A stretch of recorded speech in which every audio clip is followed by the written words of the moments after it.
సంతోషం అని చెప్పి నేను మనవి చేస్తున్నాను.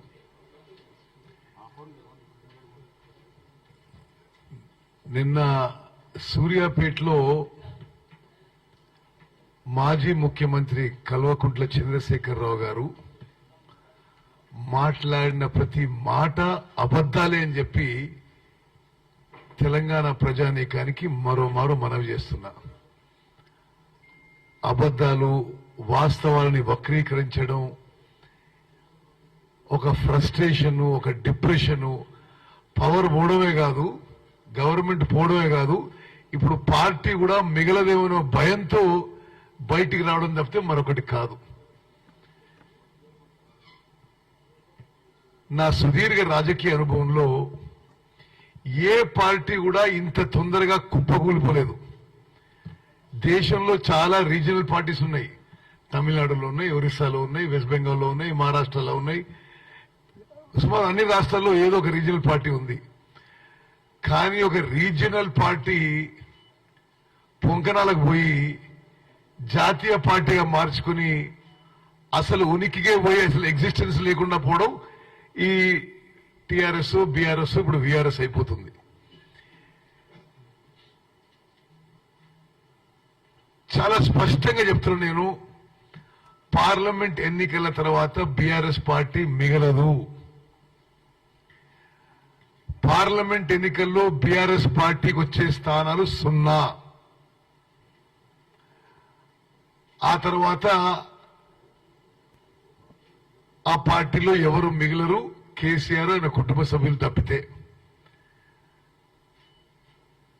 ఆ ఫ్రస్ట్రేషన్ లో, ఆ డిప్రెషన్ లో, ఆ భయంతో, ఆ నర్వస్నెస్ తో ఎన్నడూ కూడా రైతుల మధ్య పోయి ప్రజల్లో సమయం గడపని కేసీఆర్ ఒక విలాసవంతమైన ప్రగతి భవన్ కట్టుకొని ఇంకో విలాసవంతమైన ఫామ్ హౌస్ లో సమయం గడుపుతూ ఈరోజు ఉరికురికి సూర్యాపేట పోయిందంటేనే ఎంత భయాందోళన ఉన్నారో తెలంగాణ ప్రజలు గమనించవచ్చును. మాట్లాడిన ప్రతి మాట అబద్ధమే. అసలు నిజంగా ఒక పెద్ద మనిషి 10 ఏళ్లు ముఖ్యమంత్రి అయిన తర్వాత ఈ విధంగా అబద్దాలు మాట్లాడొచ్చా? తెలంగాణ ప్రజలు గమనించాలి. వాళ్ళు నిన్న పెట్టిన ప్రెస్ మీటు వాళ్ళ పార్టీ ఆఫీస్ లో జనరేటర్ మీద పెట్టి లోపల ఎవరో ఆ వైర్లు దొక్కుంటే అది కొంత ఇంటరప్షన్ అయితే పవర్ సప్లై ఎట్లుంటుందా అని చూడమంటారు. ఇంతకంటే దుర్మార్గంగా ఒక మాజీ ముఖ్యమంత్రి అబద్దాలు చెప్పడం, ఇది యావత్ తెలంగాణ ప్రజానీకాన్ని గమనించాలి. మా ప్రభుత్వం 24 గంటల పవర్ ఇంటరప్షన్ లేకుండా ఇవ్వడానికి ముఖ్యమంత్రి రేవంత్ రెడ్డి గారు, ఉప ముఖ్యమంత్రి పవర్ మినిస్టర్ బట్టి విక్రమార్క గారు స్పష్టమైన ఆదేశాలు ఇచ్చారు. ఎంత ఖర్చైనా సరే పవర్ కొనుగోలు చేసి 24 అవర్స్ పవర్ కొనసాగిస్తాము. అదేవిధంగా పవర్ విషయాల్లో మీకు కొన్ని చెప్పాలి. అన్ని అబద్దాలు నిన్న మాట్లాడింది. నేను 5 ఏళ్లుగా పార్లమెంట్ సభ్యునిగా భారతదేశం యొక్క పార్లమెంట్ యొక్క ఎనర్జీకి సంబంధించిన పార్లమెంట్ కమిటీలో సభ్యుని, ఒక కీలక క్రియాశీలక పాత్ర పోషించిన వ్యక్తిని. నేనే అప్పుడున్న చైర్మన్, మళ్ళీ ఇప్పుడు లేదు కానీ ఎన్టీపీసీ చైర్మన్ ని పార్లమెంట్ కమిటీ మీటింగ్ లో అడిగినా, మరి 4000 మెగావాట్లు తెలంగాణకి ఏపీ రీఆర్గనైజేషన్ యాక్ట్ లో ఉన్నాయి. వారి పేరు doctor Gurdeep.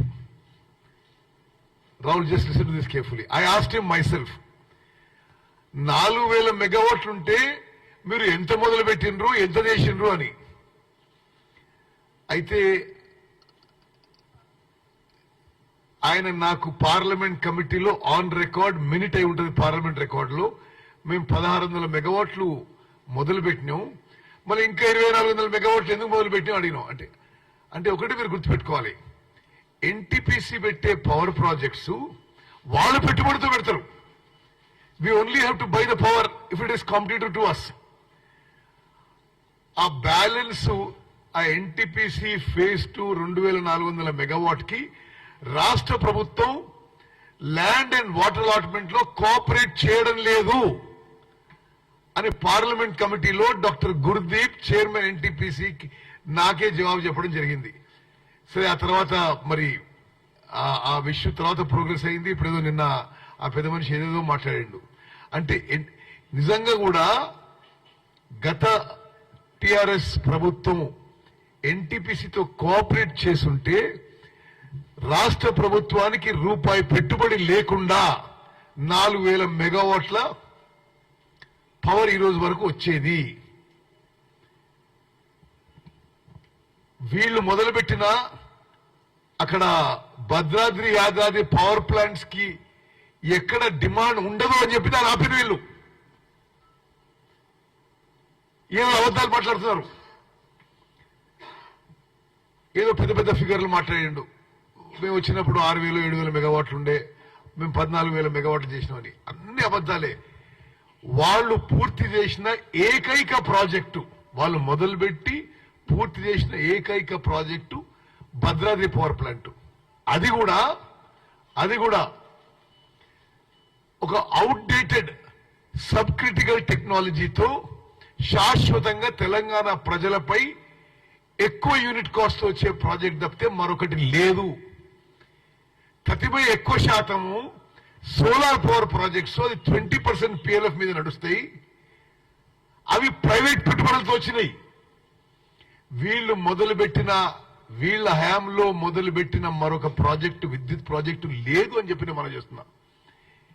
Yadadri power project 7 ఏళ్ల తరబడి కాస్ట్ ఓవర్ రన్ 3 4 అయిపోయి ఇంకెక్కడో ఇంకా మెల్లగా నడుస్తున్నది. సో పవర్ విషయంలో వాళ్ళేదో గొప్పలు సాధించిన విషయం ఇది అబద్ధము. ప్రస్తుత ప్రభుత్వం 24 గంటల కరెంటు పాలసీ మేము కొనసాగిస్తున్నాం. రాష్ట్రంలో ఎక్కడ కూడా ఒక్క నిమిషం కూడా పవర్ ఫెయిలియర్ లేదు అని చెప్పి నేను మనం చేస్తున్నా. వ్యవసాయానికి కానీ, వ్యాపారానికి కానీ, ఇండ్లకి కానీ.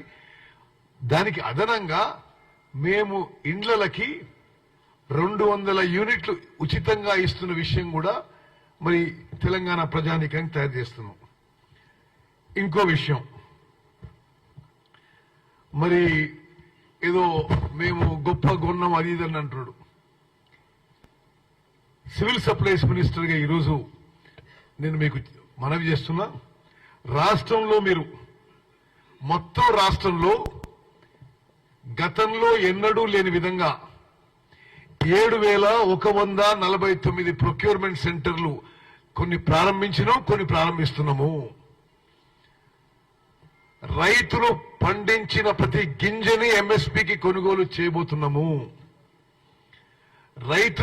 రైతులు పండించిన ధాన్యాన్ని ఏ మిల్లర్ అయినా, ఏ వ్యాపారైనా ఎంఎస్పీ కంటే ₹1 తక్కువ కొన్నా కఠిన చర్యలు తప్పవు అని చెప్పి కూడా ఈరోజు సివిల్ సప్లైస్ మినిస్టర్ గా నేను మనవి చేస్తున్నా. అదేవిధంగా పంటల గురించి మాట్లాడిన పెద్ద మనిషి అసలు ఎంత విడ్డూరమైన విషయం, వికారమైన విషయం అంటే, నేను పార్లమెంట్ లో క్రాప్ ఇన్సూరెన్స్ గురించి క్వశ్చన్ రైజ్ చేస్తే ఏమని, భారతదేశంలో క్రాప్ ఇన్సూరెన్స్ ఏ రాష్ట్రంలో ఏ స్కీమ్ నడుస్తుంది, మరి పంట నష్టానికి ఎంత, ప్రీమియం సంగతి ఏంటిది అన్ని మాట్లాడితే 29 రాష్ట్రాల్లో క్రాప్ ఇన్సూరెన్స్ పంట బీమా లేని ఏకైక రాష్ట్రం తెలంగాణ రాష్ట్రం అని పార్లమెంట్ లో జవాబు చెప్పిండ్రు. కొద్దిగా మాట్లాడే పెద్ద మనుషులు సిగ్గుశరం ఉండాలి. 29 రాష్ట్రాల్లో క్రాప్ ఇన్సూరెన్స్ లేని రాష్ట్రం ఒక్క తెలంగాణ రాష్ట్రమే.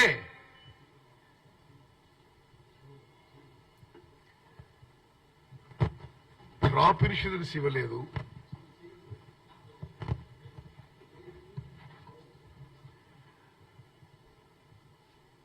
ప్రకృతి వైపరీత్యాల వల్ల ఎక్కడ పంట నష్టం జరిగినా ఉమ్మడి ఆంధ్రప్రదేశ్ లో గాని, మొత్తం భారతదేశంలో గాని రైతులకి నష్టపరిహారం వచ్చేది. ఈయన ఈ పెద్ద మనిషి ముఖ్యమంత్రి ఉన్నప్పుడు ఆ స్కీము రద్దు చేసిండు. తెలంగాణ రైతాంగానికి క్షమాపణ చెప్పాలి. మేము ప్రతిపక్ష శాసనసభ్యులుగా పార్లమెంట్ సభ్యులుగా అనేక సందర్భాల్లో డిమాండ్ చేస్తే అసలు పట్టించుకొని కేసీఆర్ నిన్న ఏదో పంట నష్టంలో ఏం చేస్తాడో మాట్లాడుతున్నాడు. అదేవిధంగా చాలా సంవత్సరాలు వడగండ్ల వాన వల్ల, వరదల వల్ల, కరువు వల్ల పంట నష్టం జరిగితే రూపాయి ఇవ్వలే. నువ్వు పెద్ద పెద్ద మాటలు, పెద్ద పెద్ద డిమాండ్ చేస్తావు. కేవలం ఎన్నికలు వస్తున్నాయని లాస్ట్ ఇయర్ కొంత ఏదో ఒక 2 జిల్లాలకు పోయి డ్రామా చేసి ఏదో ప్రకటించారు, అక్కడ కూడా పైసలు ఇవ్వలే. దయచేసి ఇది రైతులందరూ గమనించాలని చెప్పి మేము మనవి చేస్తున్నాం. అదేవిధంగా అసలు ఇరిగేషన్ గురించి మాట్లాడే అర్హత ఉందా కేసీఆర్ నీకు అని చెప్పి అడుగుతున్నా. తెలంగాణ రాష్ట్రాన్ని, రైతాంగాన్ని, ఇరిగేషన్ సెక్టర్ ని సర్వనాశనం చేసింది కేసీఆర్ అనే వ్యక్తి. కమిషన్ల కకృతి కోసం అనాలోచిత విధానాలతో డిజైన్ లేదు, ప్లానింగ్ లేదు, సరే కన్స్ట్రక్షన్ లేదు, ఇరిగేషన్ సెక్టర్ ని సర్వనాశనం చేసింది కేసీఆర్ అనే వ్యక్తి అని చెప్పి నేను మనం చేస్తున్నా. సిగ్గుపడాలి, తల వంచుకోవాలి. యావత్ తెలంగాణ రైతాంగానికి క్షమాపణ చెప్పాలి. మీరు చేసిన అసలు ఆ కకృతి, ఆ కరప్షన్, ఆ గ్రీడు, ఆ lack of design, lack of planning, ఎక్కువ మాట్లాడడం. నేను ఇరిగేషన్ మంత్రిగా ఆన్ రికార్డ్ చెప్తున్నా ఇలా స్వతంత్ర భారతదేశంలో ఏ రాష్ట్రంలో కూడా ఇరిగేషన్ సెక్టర్ ని ఈ స్థాయిలో ఎవరు నాశనం చేయకపోయిండొచ్చు. స్వతంత్ర భారతదేశంలో ఇరిగేషన్ ప్రాజెక్టుల నుంచి ఎవరు ఇంత దోపిడీ చేసుకోలేకపోయిండొచ్చు. ఇంత అనాలోచిత విధానాలు, ఇంత అసమర్థత, ఇంత యాడ్హాక్ విధానాలతో తెలంగాణలో ఇరిగేషన్ సెక్టర్ ని నాశనం చేసి ఈరోజు మీరు పెద్ద పెద్ద మాటలు మాట్లాడితే ఎట్లా? కాళేశ్వరం గురించి మాట్లాడతారా మీరు? మినిమం కామన్ సెన్స్ ఉండాలి, కొంత షేమ్ ఫీల్ కావాలి. అరే మేము ఇప్పటికే 94,000 కోట్లు ఖర్చు పెట్టినవే, తెలంగాణ ప్రజల జీవితాలు తాకట్టు పెట్టి, వాళ్ళ పిల్లల మనందరి జీవితాలు తాకట్టు పెట్టి high cost short term loans తీసుకొచ్చి నువ్వు ప్రాజెక్ట్ కడితే అది కూలిపోతే మరీ ఈ విధంగా నిన్న ఆయన మాట్లాడడం చాలా చాలా ఇది విడ్డూరంగా, వికారంగా ఉందని చెప్పి నేను మనం చేస్తున్నా. నేను ఎప్పుడూ కొద్దిగా హార్ష్గా, అతిశయోక్తిగా మాట్లాడను. బట్ నేను ఆయన మాట్లాడే తీరు నాకు చాలా చాలా ఇది, అరే ఇంత సిగ్గు లేకుండా డ్రైవర్ అన్నా, అంటే మీరు కట్టే ప్రాజెక్టు కూలిపోయి, మీ హయాంలో కూలిపోయి, అదే హా ఊ అంటున్నాడు ఆయన. ఏదో ఒక పిల్లలు కూలిపోతే ఓకేనా అంటాడు. ఏంటిది అది? ఇంకెక్కడో కూలిపోలేదా? ఇది కూలిపోతే ఏంది అంటున్నాడు ఆయన.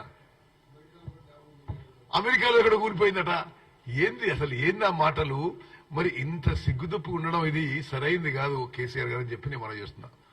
మీకు కొన్ని విషయాలు చెప్పాలి.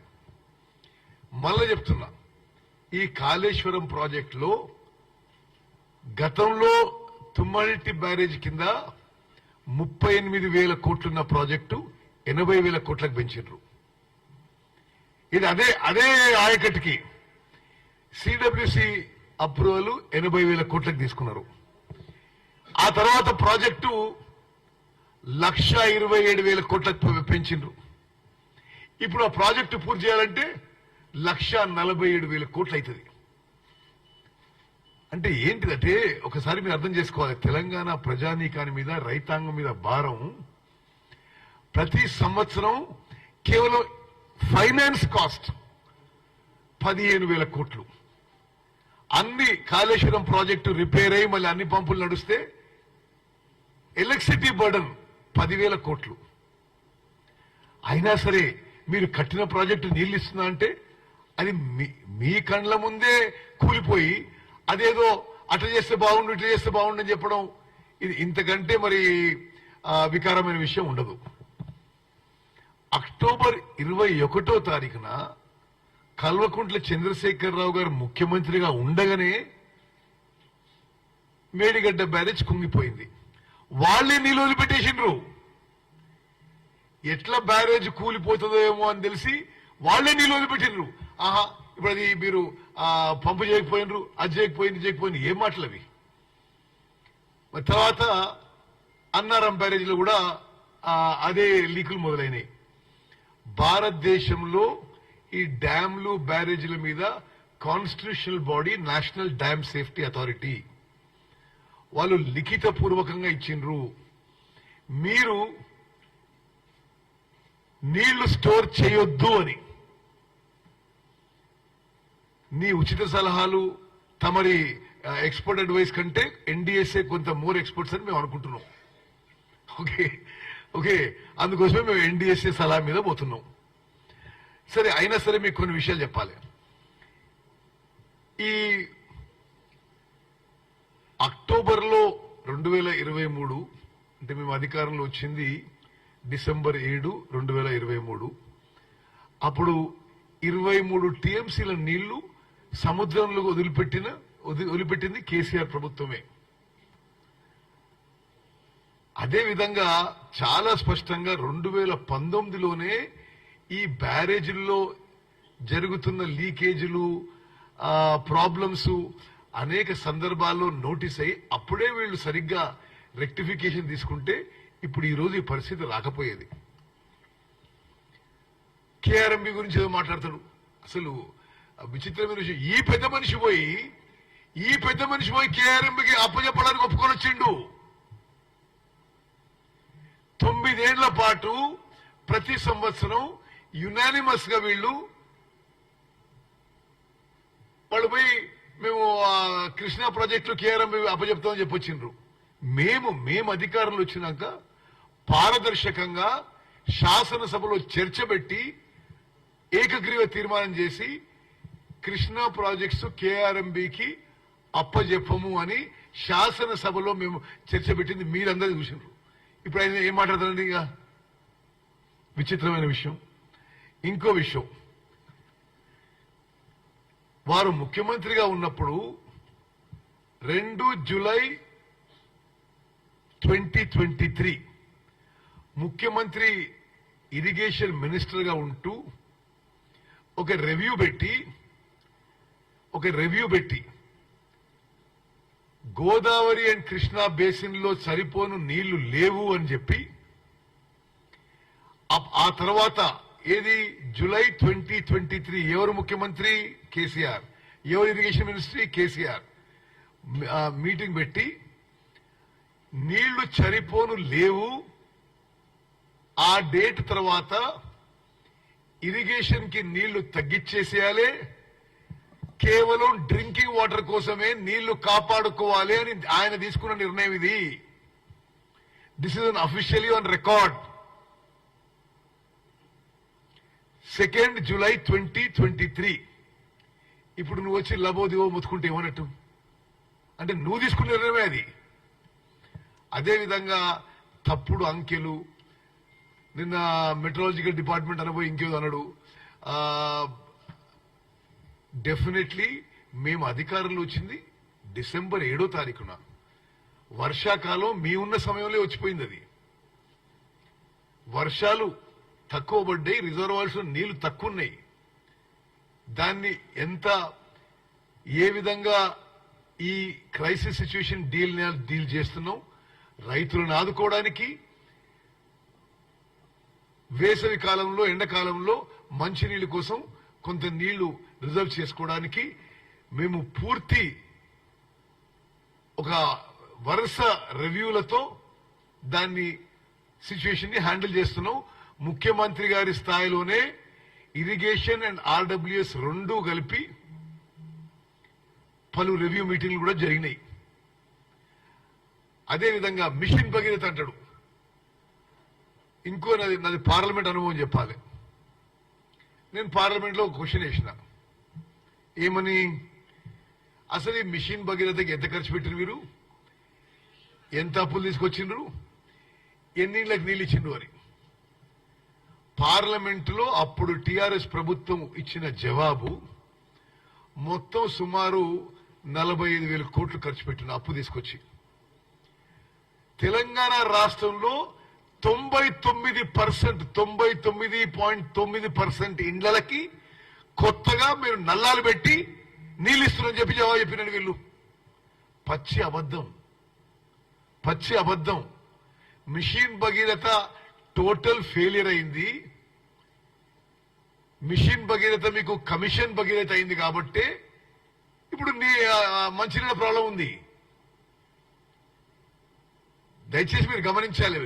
మిషన్ భగీరథ నిజంగానే వీళ్ళు సరిగ్గా నిర్వహించి కమిషన్ల కక్కుర్తి లేకుంటే వాళ్ళు చెప్పినట్టు కేంద్ర ప్రభుత్వానికి పార్లమెంట్కి ఇచ్చిన జవాబులో 99.9% అన్ని ఇండ్లకి తెలంగాణలో అన్ని ఇండ్లకి కొత్త నల్లాలు ఇచ్చి ప్యూరిఫైడ్ డ్రింకింగ్ వాటర్ ఇచ్చుంటే ఈరోజు ప్రాబ్లం రాకపోయేది. అందులో కమిషన్ల కక్కుర్తి, కరప్షన్ సరిగ్గా అది నిర్వహించినందుకే ఈరోజు తెలంగాణలో ప్రాబ్లం వస్తుంది. అదేవిధంగా కొన్ని అంకెలు కూడా మీకు చెప్పాలి. జూరాలలో ఈ రోజు వరకు 2023-24లో వచ్చిన ఇన్ఫ్లోస్ 154 టీఎంసీలు. గత ప్రభుత్వాలు ఎంత వచ్చినాయండి? గత సంవత్సరాల్లో ఈ సంవత్సరం 154 టీఎంసీలు. 2023లో 1229 టీఎంసీలు. ప్లీజ్ ఫిగర్స్ జాగ్రత్తగా నోట్ చేసుకోవాలి. ఈ సంవత్సరం వచ్చిన ఇన్ఫ్లోస్ 154 టీఎంసీ జూరాలలో. 2023 వచ్చిన ఇన్ఫ్లోస్ 1229 టీఎంసీ, ఆల్మోస్ట్ 10 టైమ్స్.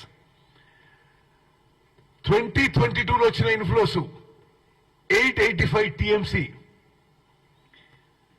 2021లో వచ్చిన ఇన్ఫ్లోస్ 1300 టీఎంసీలు, 1306.25 టీఎంసీలు. మరి ఇది ప్రకృతి వైపరీత్యమా, మరి ఇంకేదైనా తెలంగాణ ప్రజలు ఆలోచించాలి. అదేవిధంగా ఇంకొన్ని ఫిగర్స్ మీకు చెప్తా.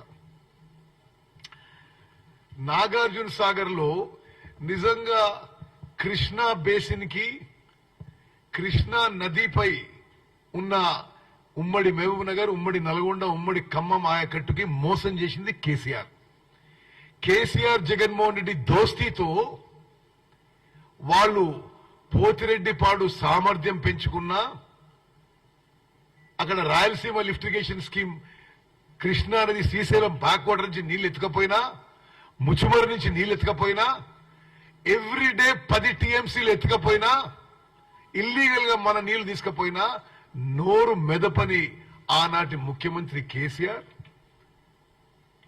జగన్మోహన్ రెడ్డి గారితో రోజు హలాయి బలాయి చేసుకుంటూ, వాళ్ళ ఎలక్షన్లకు కూడా ఇక్కడి నుంచి పైసలు పంపిస్తూ, కృష్ణా నదీ జలాలు వాళ్ళు ఇల్లీగల్ డైవర్ట్ చేస్తుంటే మాట్లాడకుండా ఈ రోజు ఆయన మొసలి కన్నీళ్లు కాల్స్తుంటే ఇది ఎంత వికారమైన విషయం ఆలోచన చేయాలి. ఉమ్మడి ఆంధ్రప్రదేశ్ లో కూడా నేను అంకెలతో సహా శాసనసభలో నిర్మించిన ఉమ్మడి ఆంధ్రప్రదేశ్ లో కూడా కృష్ణా నదీ జలాలు ఆంధ్రాకి తక్కువ డైవర్ట్ అయినాయి, ప్రత్యేక తెలంగాణలో ఎక్కువ డైవర్ట్ అయినాయి. ఇది కేసీఆర్ అసమర్థత. కేసీఆర్ జగన్ కలిసి మరి ఉమ్మడి నల్గొండ, ఖమ్మం, మహబూబ్ నగర్ జిల్లా ప్రజలపై, రైతులపై చేసిన కాన్స్పిరసీ ఇది. మరి ఇప్పుడు నాగార్జున సాగర్ లో దయచేసి అది మీరు చాలా జాగ్రత్తగా నోట్ చేసుకోవాలి. ఉమ్మడి ఆంధ్రప్రదేశ్ కంటే ప్రత్యేక తెలంగాణ రాష్ట్రంలో కేసీఆర్ హయాంలో కృష్ణా నదీ జలాలు ఆంధ్రాకి ఇల్లీగల్ గా ఎక్కువ డైవర్ట్ అయినాయి. ఇది ఆన్ రికార్డ్ ఫిగర్స్ తో సహా నేను శాసనసభలో కూడా పెట్టడం జరిగింది. ఇప్పుడు నాగార్జున సాగర్ నుంచి మాట్లాడిన పెద్ద మనిషి. నాగార్జున సాగర్ లో ఇప్పుడు వాటర్ అవైలబిలిటీ అప్రాక్సిమేట్ గా 130 టీఎంసీలు ఉంది. Total capacity 312 TMC.